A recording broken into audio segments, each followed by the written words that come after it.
En mathématiques, la loi de réciprocité est particulièrement importante dans ce qu'on appelle la théorie des jeux, cette branche des mathématiques qui nous montre combien les interférences entre des agents qui jouent selon des règles données peuvent intégrer la réciprocité, doivent intégrer la réciprocité dans leurs échanges, laquelle permet d'atteindre un optimum, c'est-à-dire un bénéfice maximal pour les uns comme pour les autres. En physique quantique, en physique d'abord, nous avons une grande loi, c'est la réciprocité, c'est l'égalité de l'action et de la réaction, enfin l'égalité en intensité, en signe opposé évidemment, et c'est la grande loi qu'a énoncée Newton. Je crois que c'est la première de ces trois lois fondamentales. On la retrouve dans plein de domaines où l'on s'aperçoit que quelque chose est lié à d'autres choses. En physique quantique, cette loi de réciprocité va se retrouver un petit peu comme la loi précédente dans le cadre de ce qu'on appelle l'intrication, où quand je modifie quelque chose quelque part, eh bien ça va modifier autre chose ailleurs, de façon parfaitement corrélée. C'est l'action et la réaction. Dans la nature, on la retrouve là aussi dans tous les domaines, puisque cette loi de réciprocité, c'est aussi une loi d'équilibre que l'on va trouver, c'est une loi systémique, on va dire, que l'on va trouver dans beaucoup de domaines. Comme je disais tout à l'heure, ça se retrouve notamment dans l'acte de respirer. J'expire, c'est une façon de donner, et j'inspire, c'est une façon de recevoir. Les deux, l'un et l'autre sont inséparables. De même, en écologie, on sait que quand on modifie dans un écosystème quelque chose, eh bien la réaction va venir, ça va modifier beaucoup d'autres choses par ailleurs, avec des rétroactions, ce qu'on appelle des boucles de rétroaction. Quand on n'est pas attentif à ces lois, on introduit des déséquilibres et on aboutit au mot que l'on connaît aujourd'hui, à savoir les dérèglements climatiques, le réchauffement de la planète et ainsi de suite.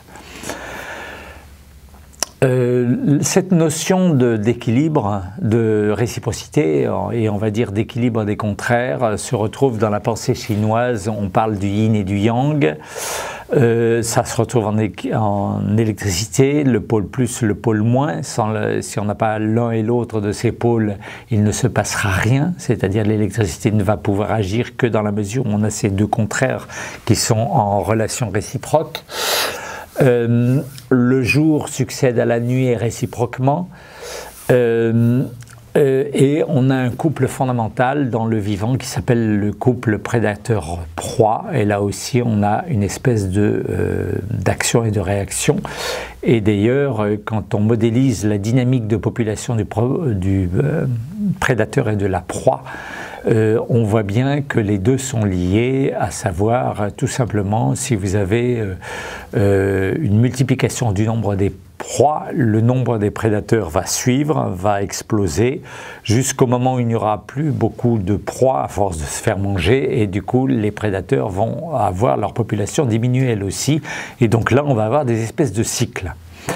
Il y a d'ailleurs à ce niveau-là, il y a un exemple emblématique qui nous ramène à la révolution culturelle de la Chine de Mao, où les autorités chinoises avaient déclaré que les moineaux étaient un ennemi de classe parce qu'ils mangeaient les récoltes de grains. Ils mangeaient le grain des récoltes, et donc les paysans chinois se sont mis en tête de supprimer cette population de moineaux.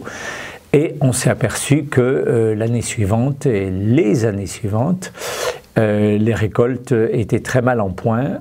Pourquoi? Eh bien, tout simplement, on avait introduit un déséquilibre Et les insectes nuisibles s'étaient mis à pulluler puisqu'ils n'avaient plus leur prédateur naturel, à savoir les oiseaux, les moineaux.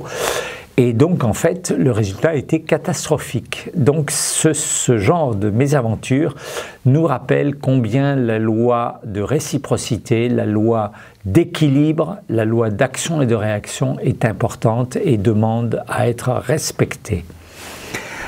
On pourrait aussi citer les déséquilibres démographiques qui caractérisent l'humanité aujourd'hui et qui peuvent être jugés préoccupants pour l'avenir. Je pense évidemment à l'explosion démographique des pays du tiers-monde, que l'on cite souvent, et on oublie de mentionner l'implosion démographique, le vieillissement de la population généralisée dans les pays développés.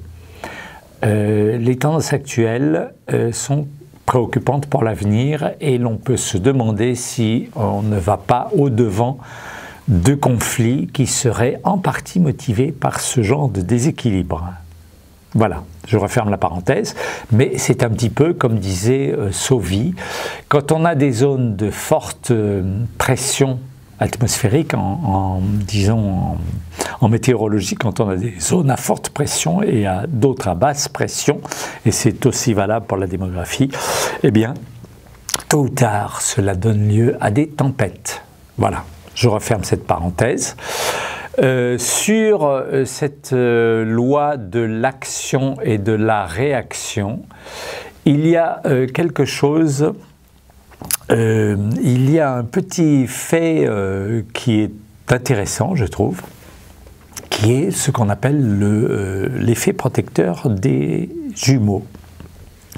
On s'est aperçu que les jumeaux, particulièrement les jumeaux homozygotes, c'est-à-dire qui partagent le même patrimoine génétique, donc qui sont les jumeaux les plus proches que l'on puisse exister, vivaient en moyenne mieux et plus longtemps que la moyenne de la population, on va dire, et l'on attribue ce bénéfice au fait qu'il y a une connivence très forte entre eux,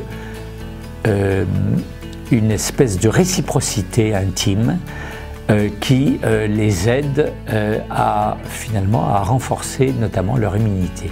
Merci.